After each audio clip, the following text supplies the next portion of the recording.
오늘 우리에게 주신 하나님의 말씀 보도록 하겠습니다. 오늘 우리에게 주신 하나님의 말씀은 마태복음 7장 12절 말씀입니다. 마태복음 7장 12절 말씀입니다. 귀하신 하나님의 말씀 받들어서 읽도록 하겠습니다. 그러므로 무엇이든지 남에게 대접을 받고자 하는 대로 너희도 남을 대접하라. 이것이 율법이요 선지자니라. 아멘. 이 말씀은 살아계신 하나님의 말씀입니다.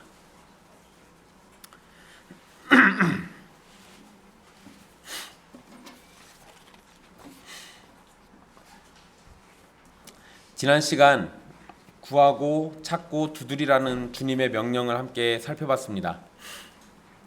우리에게 가장 좋은 것인 성령님을 받을 때까지 하나님 아버지께 끈질기게 기도하십시오. 그러면 선하신 하나님 아버지께서 우리의 구원을 위해서, 우리의 경건을 위해서 성령님을 허락하실 것이고, 그러한 우리를 통해서 하나님 아버지께 영광을 돌리고 하나님께서는 그 영광을 받아주실 겁니다. 오늘 본문은 소위 황금률이라고 불리는 아주 유명한 구절입니다. 안타깝게도 이 구절도 구하고 찾고 두드리라는 말씀 못지않게 왜곡되고 잘못 사용되는 구절입니다. 제가 신학교 다녔던 한신대학원에서도 이 말씀을 참 좋아하는데요. 그냥 문자 그대로 하면 뭐 하라는 거예요? 그냥 아주 쉽게 얘기하면 착하게 살라는 얘기입니다. 아주 쉽게 얘기하면. 조금 나름대로 철학적인 표현들을 쓴다고 하면 철학은 아니죠. 이것도 쉬운 말인데 그냥 사랑하며 살라는 얘기예요. 그래서 문자 그대로 그렇게 이해합니다. 이 말씀대로, 이 말씀을 따라서 우리가 서로 사랑하고 살면 그러면 이 땅에 지상낙원이 펼쳐진다라고 믿고 있어요. 그것뿐만 아니라 이 말씀에 대한 왜곡은 굉장히 여러 가지가 있습니다. 그런데 여러분, 이 말씀이 독특하게 예수님께서만 하신 말씀으로 보기에는 이와 비슷한 말씀들이 굉장히 많습니다. 유대교의 유명한 랍비인 힐렐이라는 사람이 있어요. 이 사람을 따라서 나중에 힐렐 학파라고 이게 학파가 만들어진 겁니다. 근데 이 힐렐은 부정적인 표현으로 이 황금률과 비슷한 말을 했습니다. 너에게 해로운 것은 내 이웃에게 행하지 마라. 이것이 전체 율법이며 그 나머지는 율법에 대한 주석이다. 힐렐이 이렇게 표현을 했어요. 그런데 힐렐 말고 공자도 이런 표현을 씁니다.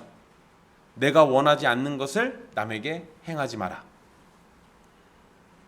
여기서 끝날 줄 알았더니 부처도 이런 얘기를 했습니다. 그래서 설마 다른 종교에도 했더니 힌두교에도 이런 말이 있고요. 소크라테스도 이와 비슷한 말을 했습니다. 그런데 비교하다 보니까 예수님하고 차이가 있어요. 다른 사람들은 부정적인 표현을 썼습니다. 야, 너가 하기 싫은 건 다른 사람한테 하지 마. 이 논리예요. 너한테 해로운 건 내 이웃들에게도 하지 마. 이런 논리인데 예수님은 긍정적인 표현을 쓰고 있습니다. 이거 굉장히 큰 차이예요. 그냥 문자적으로는 그래 부정이든 긍정이든 의미는 똑같지 이렇게 접근할 수 있지만 아니요, 이거 완전히 얘기가 다릅니다. 다른 사람들이 했던 말들은 그냥 결국에는 내가 뭔가를 안 하면 그만이에요. 다른 사람, 내가 하기 싫은 것 이웃에게도 하지 마. 그러면 안 하면 그만입니다. 그죠? 그런데 예수님의 가르침은 뭐예요? 네가 받고자 하는 대로 남에게도 똑같이 하라는 거예요. 그러니까 이거는 해야만 하는 겁니다. 어려워요? 네. 방금 제가 굉장히 뿌듯했는데. 그러니까 부정적으로 얘기하는 사람들은 안 하면 그만이지만 예수님의 말씀은 반드시 해야 하는 거예요. 여러분, 이 구절을 보통은 사람이 가져야 할 최고의 도덕이라고 봅니다. 그래서 이 구절을 실천하는 것이 건강한 사회를 만드는 척도라고 생각을 합니다. 분명 예수님의 말씀처럼만 한다면 우리 사회는 조금 더 아름다운 사회가 될 겁니다. 그러니까 내가 원하는 대로 남한테도 똑같이 해주면 되잖아요. 이거를 만약에 나만 그러는 게 아니라 모든 사람들이 다 똑같이 그렇게 한다고 생각해 보세요. 내가 누군가에게 뭔가를 받고 싶은데 그대로 내가 먼저 해줘 버리면 그 사람도 똑같이 나한테 그렇게 해줄 거예요. 그러면 이런 사회라면 정말로 아름다운 사회가 될 겁니다. 그런데 우리가 사는 세상은 이 말씀과는 너무도 동떨어진 모습입니다.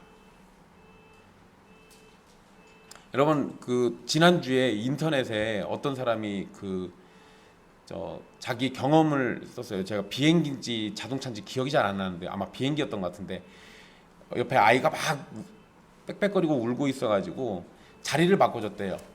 아무래도 얘 자리를 바꿔주면 좀 조용할 것 같다 싶어가지고 제가 자리 바꿔줄게요 그랬더니 그 애기 엄마가 빨리 비키라고 그렇게 승질 내더래요. 여러분, 자리를 바꿔주는 건 뭐죠? 그냥 배려해 준 거잖아요. 선의를 베푼 거잖아요. 그러면 우리는 정상적인 사람이라면 뭐라고 반응해야 돼요? 아이고 감사합니다. 그렇게 안 하셔도 되는데요.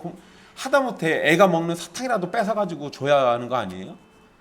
근데 나오라고, 빨리 나오라고. 정상이 아니죠. 근데 여러분, 그런 일들이 여러분들은 그렇게 안 하시니까 놀라지만 이와 비슷한 일들이 지금은 너무 흔해 빠졌어요. 좀 된 사건인데 어떤 여자애, 서울 경기도권이었어요. 서울은 버스가 좌석제로 있어가지고 좌석이 다 차면 사람을 안 태우게 돼 있습니다. 그 아마 광역버스인가 그럴 거예요. 그런데 우리 전주야 사람들이 서서 가든 앉아서 가든 그냥 막 태우잖아요. 그런데 사람들이 좌석제로 있기 때문에 좌석 수대로 사람을 태우는데 어떤 여자가 옆 좌석에 자기 앉은 자리 옆에다가 자기 물건을 올려놨어요. 사람이 타는데 안 비켜줍니다. 내 물건 놔야 한다고. 그래서 아니 무릎에다 올리세요 했더니 이거 무거워가지고 내 무릎에 못 올린다고. 그러니까 저 사람이 서서 가면 되는 거 아니냐, 아니면 저 사람 내리면 되는 거 아니냐, 이렇게 성질을 내요. 이상하죠. 만약에 이 예수님의 말씀대로 세상의 사람들이 살았다라고 한다면 자리도 서로 양보하려고 할 테고 배려도 서로 해주려고 할 테고 이렇게 될 텐데, 확실히 우리가 사는 세상은 그런 거하고는 거리가 좀 멀어요. 물론 아직 우리가 사는 세상에는 좋으신 분들, 착한 분들도 많이 있습니다. 그런데 우리가 자꾸 경험적으로 배우는 게 있죠. 착하게 살면 호구가 돼요. 사실은 착하게 살면 좋은 사람이다라는 평가를 받아야 하는데 지금은 착하게 살면 그냥 바보 소리가 듣죠. 어쩌다가 우리가 이렇게 됐습니까? 우리가 사는 세상이 확실히 뭔가 문제가 있는 거예요. 여러분, 그러니까 예수님의 말씀을 따라서 순종하는 사회가 된다면 참 좋겠지만 이건 사실 우리 사회에서는 불가능한 말씀이에요. 게다가 이 말씀을 윤리적인 가르침으로만 생각한다면 앞에 하셨던 말씀들하고의 연관성이 떨어져요. 갑자기 윤리적인 얘기를 한단 말이에요. 그러니까 성경의 가르침을 완전히 왜곡하는 일이 벌어지게 됩니다. 게다가 여러분, 황금률의 마지막 부분에서 뭐라고 하고 끝을 내요? 이것이 율법이요 선지자들이라고 얘기합니다. 그러니까 이것은 뭔 소리입니까? 이 황금률이라고 불리는 이 마태복음 7장 12절의 말씀이 곧 구약의 가르침의 핵심이라는 말씀입니다. 그런데 구약의 가르침을 만약에 우리가 전부 다 윤리로 치환해가지고 이해한다면, 이러면 또 역시 문제가 되잖아요. 구약에 있는 말씀들이 모두가 다 그냥 사람들 착하게 살고 윤리적으로 살으라고 주신 말씀이 아니잖아요. 그러니까 이걸 또 그렇게 이해할 수는 없다라는 겁니다. 그렇기 때문에 우리는 이 말씀이 가진 의미를 정확하게 이해하고 사용해야 할 겁니다. 일단 여러분, 번역상의 문제를 좀 지적하고 넘어가도록 할게요. 우리 한글 번역들, 우리 성경 말고도 한글로 번역된 성경에는 대부분 다 대접이라는 단어가 나옵니다. 그런데 여러분, 원어에는 대접이라는 단어가 없어요. 그래서 원문에 나온 대로 직역해서 읽어드리자면, 그러므로 사람들이 너희에게 행하기를 바라는 모든 것들만큼 너희 또한 그들에게 그렇게 행하라예요. 한 번 더 읽어드릴까요? 그러므로 사람들이 너희에게 행하기를 바라는 모든 것들만큼 너희 또한 그들에게 그렇게 행하라.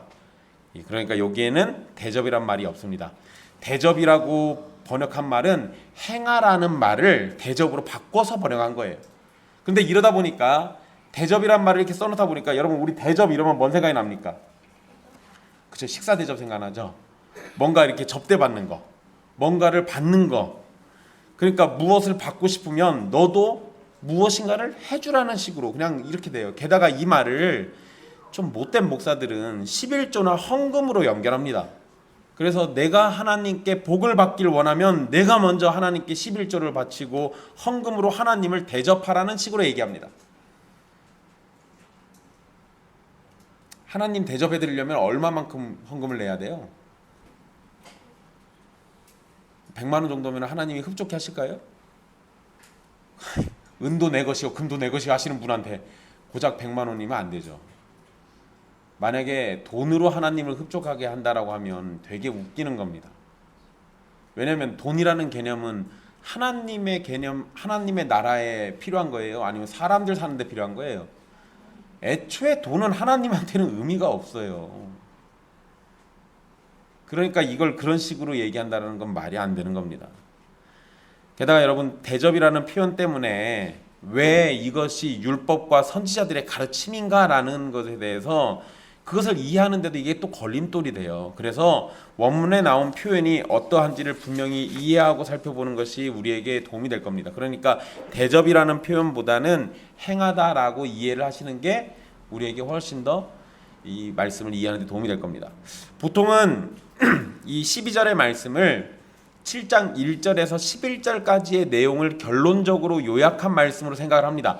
이렇게 보는 것도 사실 나쁘진 않습니다. 그런데 더 넓게 보면 이 말씀이 마태복음 5장에서부터 7장까지 말씀 전체를 두고 하신 말씀이라고 이해할 수 있습니다. 왜냐하면 율법에 관한 말씀으로 시작하시면서 이와 비슷한 말씀을 또 하셨거든요. 마태복음 5장 17절을 보시면 예수님께서 이렇게 말씀하십니다. 내가 율법이나 선지자를 폐하러 온 줄로 생각하지 말라. 폐하러 온 것이 아니요 완전하게 하려 함이라 라고 하셨어요. 그러니까 당시 유대인들, 특히 바리새인들이 잘못 설명해주고 있는 말씀들을 5장, 6장에 걸쳐가지고 하나씩 바르게 교정해 주셨거든요.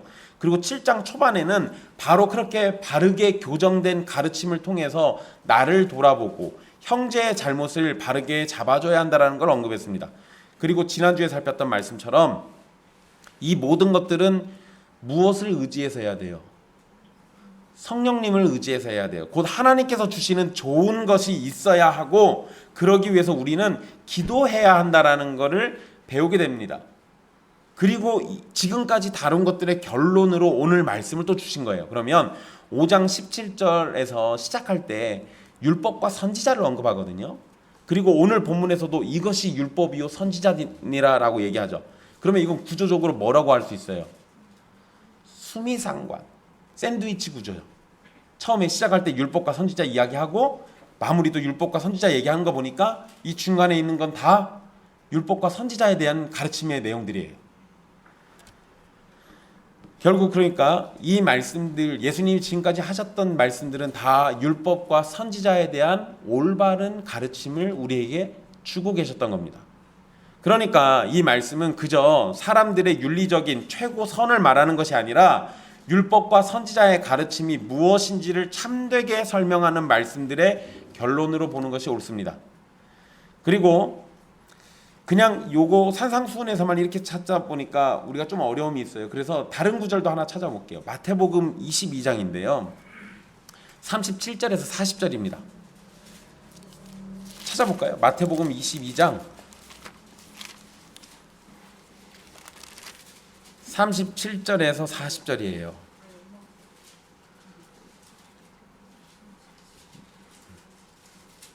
마태복음 22장 37에서 40절 같이 읽어볼까요? 시작. 예수께서 이르시되 내 마음을 다하고 목숨을 다하고 뜻을 다하여 주 너의 하나님을 사랑하라 하셨으니 이것이 크고 첫째 되는 계명이요 둘째도 그와 같으니 내 이웃을 내 자신같이 사랑하라 하셨으니 이 두 계명이 온 율법과 선지자의 강령이니라. 아멘. 여러분 여기에서도 예수님이 첫 번째 계명, 둘째 계명 이야기하시고 그리고는 이 두 계명이 온 율법과 선지자의 강령이라고 하죠. 강령, 으뜸이 되는 가르침이라고 하셨어요. 그런데 오늘 읽은 7장 12절의 말씀에서도 이것이 율법과 선지자다라고 얘기하셨잖아요. 그러니까 마태복음 22장 40절의 말씀이나 마태복음 7장 12절의 말씀은 같은 거를 지금 얘기하고 있는 거예요. 그러면 황금률이라고 불리는 오늘 본문의 말씀은 그냥 인간 사회에서 윤리적인 훌륭한 가르침이 아니라 하나님을 사랑하고 이웃을 사랑하라는 율법과 선지자의 가르침에 대한 또 다른 요약과 실천적 가르침이라고 우리가 이해할 수 있는 겁니다.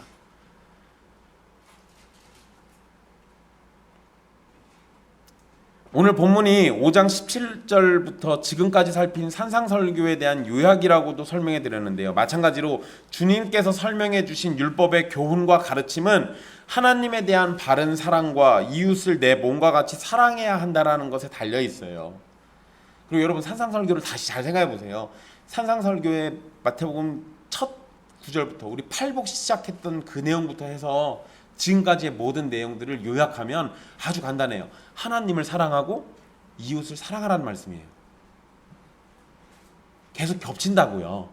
예수님이 여러 이야기들을 막 그냥 이것저것 막 섞어가지고 혼란스럽게 하시는 게 아니라 우리에게 주시는 거는 항상 같은 의도를 가지고 있어요. 하나님을 사랑하고 이웃을 사랑하라는 명령이에요. 그게 결국에는 구약 성경의 모든 가르침을 다 담고 있는 내용입니다. 그러면 왜 주님은 여기에서 이 결론적인 가르침을 말씀하셨을까? 기왕이면 여러분 율법이요 선지자 이 얘기를요 저 뒤에까지 쭉 해가지고 7장 마지막까지 해서 산상설교가 끝나잖아요. 그러면 그냥 결론이니까 제일 마지막에 써도 되잖아요. 근데 마지막엔 안 써놨습니다. 너무나도 슬프게도요 여러분 다음 주부터는 경고의 말씀들이 계속 나와요. 그래서 한동안 설교 시간이 암울해질 겁니다. 그러면 예수님이 경고의 말씀을 주시기 전에 정말로 마지막으로 지금 이걸 주신 건데 구조적으로 문맥적으로 왜 하필이면 여기였을까 이거를 생각해 보려고 그러는 거예요. 여러분 그 지난주에 성령님을 구해야 하고 구하는 자들에게 하나님 아버지께서 성령님을 주실 것이라고 말씀을 드렸습니다. 가장 좋은 것이 성령님이라고 했죠. 성령님을 구하는 자들은 성령님의 인치심을 따라서 구원을 얻는 거고 또한 구원 얻은 이후에 성령을 받은 사람들은 구원받은 백성들답게 사는 힘과 인도함을 받게 되는 겁니다. 그러니까 우리가 간구해야 하는 것은 사실상 우리에게 구원받을 능력도 없고 하나님의 백성답게 사는 힘도 없기 때문에 우리가 기도해야 돼요. 성령을 달라고 해야 하는 겁니다. 그 말씀과 연결해서 오늘 말씀이 우리에게 주어진 거예요. 그러니까 5장 7절에서부터 7장 11절까지의 모든 말씀을 미루어 우리는 율법과 선지자의 가르침에 충실한 백성이 되어야 합니다. 그러나 그럴 수 없다라는 것을 다시 한번 주님의 말씀을 비춰서 우리는 배우게 되는 거예요. 자, 주님의 요구는 아주 간단한 겁니다. 황금률이라고 불리는 이 말씀에 박수치고 놀랍게 여기면서 환호할 것이 아니라 이 말씀에 따라서 부단히 노력하면서 살아내라는 거예요. 역시 예수님이니까 이렇게 참 좋은 말씀 하셨구나 하고 박수치고 끝내는 게 아니라 우리는 이 말씀을 따라서 이렇게 살아내야 돼요. 아까 제가 시작할 때 그랬잖아요. 다른 성인들, 다른 유명인들은 부정적인 말로 표현했죠. 안 하면 그만입니다. 근데 예수님의 말씀은 명령이에요. 해야 하는 거예요. 내가 안 하고 싶다고 안 하는 게 아니라 해내야 하는 거예요. 만약에 예수님 말씀대로 실천하고 싶지 않으면 제일 좋은 방법은 죽는 것밖에 없습니다. 그래야 내가 남들한테도 뭔가 원하는 게 없어지죠.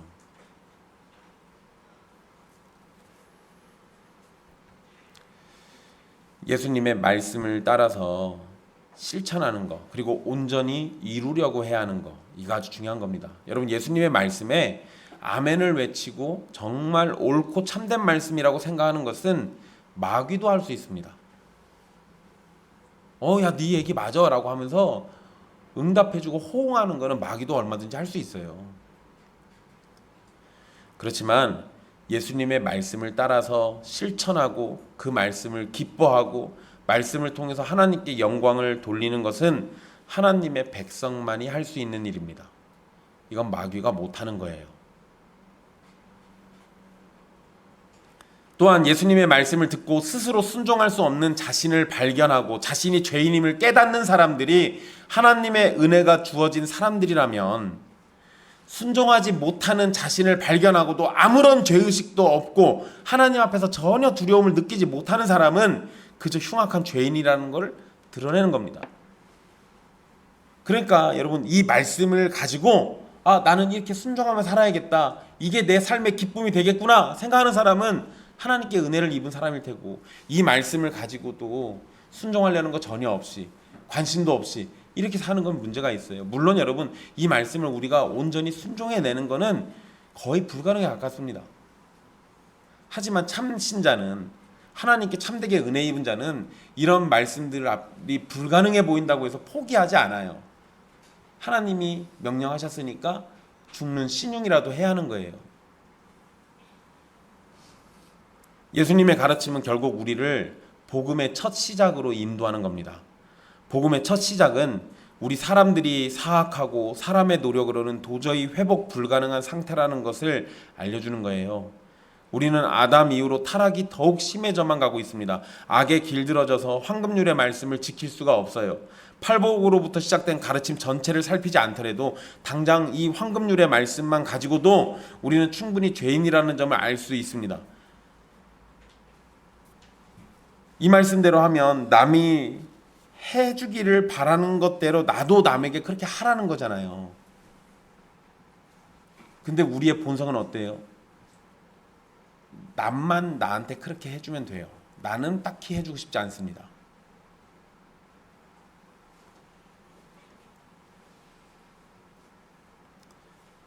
거기다가 여러분, 이게 어떤 특정한 한두 사람만을 대상으로 하는 말씀일까요? 아니면 하나님의 형상으로 지음받은 모든 사람들을 향한 말씀일까요? 내가 누군가에게 선을 베푸는데 사람들을 골라가면서 선을 베풀어야 합니까? 아니요, 그러지 않아요. 그러지 않습니다.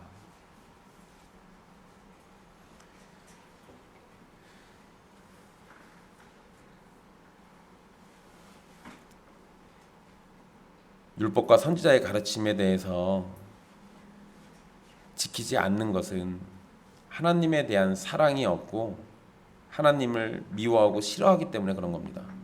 그래서 황금률의 말씀을 완벽하게 순종하신 예수 그리스도를 믿고 의지해서 예수님의 의를 우리의 것으로 받아서 구원에 이르는 거예요. 구약의 가르침이 계속해서 그것을 우리에게 알려주고 있는 겁니다. 아담과 하와의 타락은 하나님의 가르침에 대한 불신으로부터, 믿지 않았던 것부터 시작했어요. 하나님의 말씀보다 누구의 말을 더 들었던 겁니까?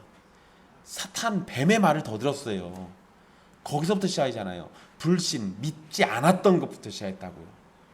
믿음이 없고 믿지 않았던 것이 뭘로 나타난 겁니까?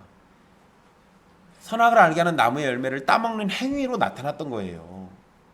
그러면 거꾸로 믿음은 또 뭘로 나타나겠어요? 행함으로 증명된다고요.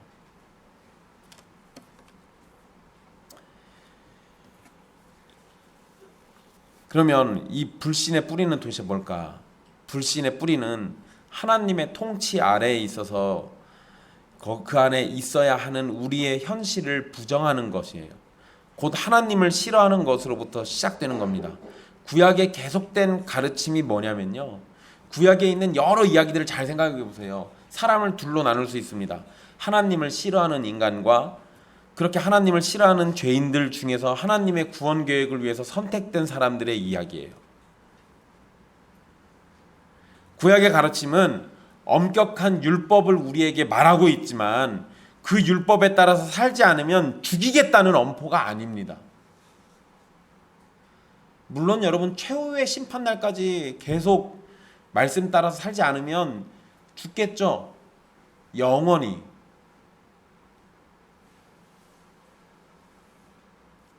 그러면 왜 하나님은 엄격한 율법을 우리에게 주셨을까? 엄격한 율법을 통해서 우리가 죄인이라는 사실을 분명하게 바라보라는 거예요.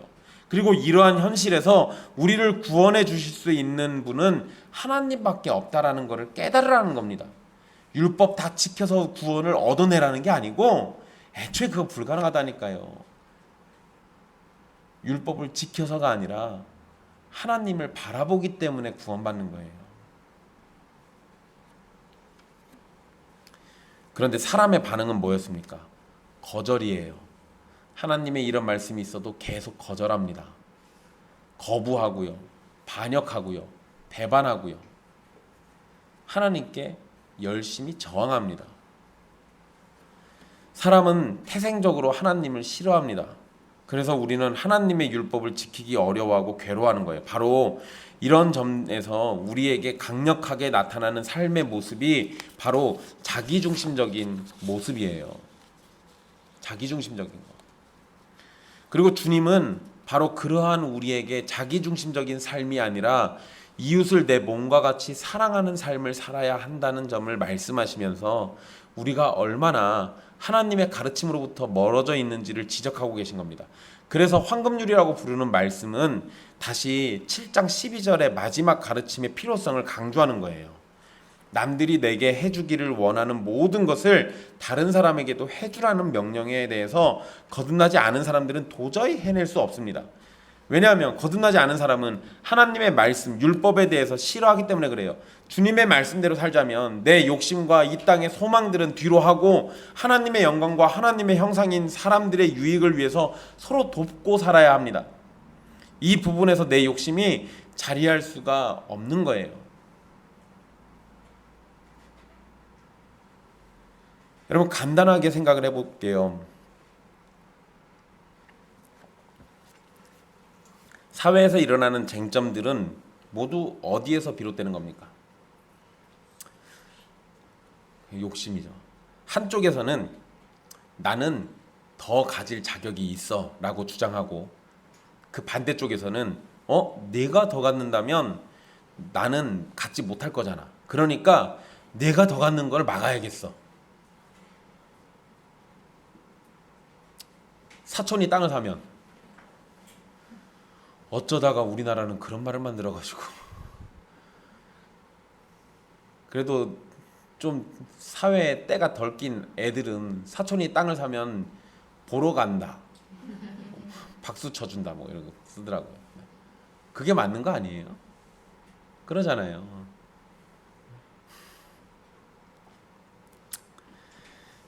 남이 더 많이 가지면 그거 못 견뎌 하는 거 참 웃기는 일입니다.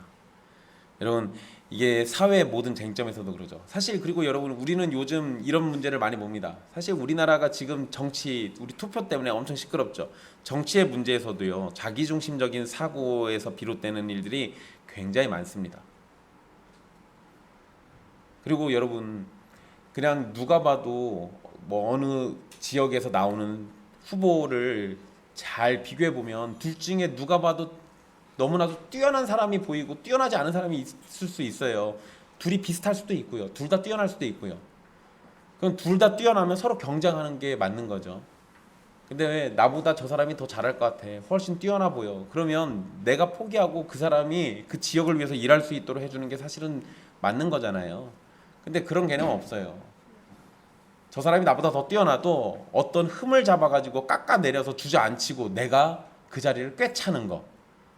이런 모습을 우리가 정치 안에서도 많이 보잖아요. 어쩌다가 우리가 이렇게 된 겁니까? 이건 심각한 문제가 있어요. 제가 몇 번 얘기해 드렸는데요. 우리 교회는 부목사가 없어서 아직 그런 일은 없지만 부목사가 담임 목사보다 설교를 더 잘하면 무슨 일이 벌어집니까? 담임 목사가 굉장히 사랑해요? 아니면 담임 목사가 질투하고 미워합니까? 질투하고 미워하는 일들이 훨씬 많아요. 그래서 일에 치여서 못 살게 만들든지 아니면 쫓아내버리든지 어쩌다가 그렇게 됐어요. 누가 됐든 설교 잘하는 사람이 있으면 교회 성도들을 위해서 잘하는 사람이 설교를 더 많이 하면 되는 거예요. 그런데 우리 그걸 못 견뎌 하잖아요. 심각한 문제가 있는 겁니다. 여러분 애국심도 이런 문제를 가질 수 있는데요. 그냥 일반적인 애국심을 뭐라고 하는 건 아닙니다. 그런데 지나친 애국심은 자기중심적인 사고로 비롯되는 겁니다. 애국심이라는 것이 우리나라에 대한 사랑을 강조하는 거죠. 사실 어느 나라 사람이든 자기 나라를 사랑하는 건 지극히 당연한 거예요. 그런데 여러분, 우리나라에 대한 사랑을 지극히 강조하다 보면 다른 나라에 대한 피해가 발생하는 경우가 있습니다. 그러나 우리는 그런 것들을 애국심이라는 이름으로 무시하는 경우들이 있을 수도 있어요. 이러면 안 되는 겁니다. 우리나라를 사랑하는 것도 좋지만 그것 때문에 다른 나라에 피해를 입히며 사는 건 안 되는 거예요. 전쟁도 이기적인 마음에서 시작되죠. 결국 인간 사회에서 발생하는 모든 문제는 자기중심적인 사고, 이기적인 마음, 즉 하나님을 떠난 타락한 인간들의 욕심에서부터 비롯되는 겁니다. 그러니 주님께서는 우리에게 남들이 너에게 해주기를 바라는 대로 너도 남들에게 해주라는 명령을 주신 것은 지극히 기본적이면서도 핵심적인 명령을 주신 거예요. 그러나 우리는 이 명령을 따르기에는 너무나도 악하다라는 것이 문제입니다. 욕심이 우리를 너무 많이 지배한다는 것이 문제예요. 그래서 우리는 해결책을 찾아야 하는 겁니다. 이 명령을 수행하기 위한 해결책이 우리에게 필요한데 그 해결책이 멀리 있는 것이 아니라 지난주에 나눴던 말씀에서 답이 있는 겁니다. 주님은 하늘에 계신 너희 아버지께 구하는 자에게 좋은 것, 아버지께서 구하는 자에게 좋은 것으로 주시지 않겠느냐라고 확실한 말씀을 주셨어요. 우리는 분명 황금률의 말씀을 따르기는 불가능합니다. 순종하기가 너무 어려워요. 그렇지만 그렇기 때문에 우리는 주님께 간구하는 겁니다. 다르게 말하면 우리는 분명 구약의 말씀을 지킬 수 없고 산상설교에서 다시금 확연히 드러내신 율법의 요구도 만족시킬 수 없는 겁니다. 황금률이라는 이 말을 인간의 최고선을 알려주기 때문이라는 윤리적인 가르침이 아니라 인간의 전적인 타락과 현실을 바라보고 하나님께 모든 것을 구하면서 전적인 의지함을 가르친다는 의미로 부른다면 정말로 적절한 표현이 될 거예요. 우리에게 더 황금과 같은 가르침이 없거든요. 인간들이 가지고 있는 모든 문제의 기본적인 해결책은 하나님으로부터 시작하는 겁니다. 개인이든 국가든 우리 모두 하나님으로부터 출발하기까지는 세상에 가진 문제의 근원적인 해결책은 없는 거예요. 우리는 하나님께 돌아가고 그분으로부터 시작해야 하는 겁니다. 그분의 은혜를 구하고 그분께 도움을 간구하고 그분의 인도하심을 사모해야 하는 거예요. 우리가 나름대로 원칙을 세우고 윤리적으로 모범적으로 살아가려고 한다고 할지라도 그것은 우리들의 잣대입니다. 그 잣대가 절대적일 수 없는데 절대적인 하나님의 잣대로 우리의 잣대를 확인해 보면 얼마나 형편이 없는지를 알게 되는 거예요. 그게 바로 이 황금률이라고요. 오늘 본문의 말씀은 지난 시간 동안 함께 나눈 산상설교의 말씀들을 다시금 되돌아보게 만드는 겁니다. 그러니 여러분 이따 우리 모든 모임이 끝나고 집으로 돌아가실 때 쭉 살펴보십시오. 그리고 질문을 자신에게 던져보세요. 과연 나는 예수님의 가르침에 합당하게 살고 있는 인생인가 아닌가? 과연 나는 하나님의 엄격하신 율법을 지킬 수 있는가 없는가?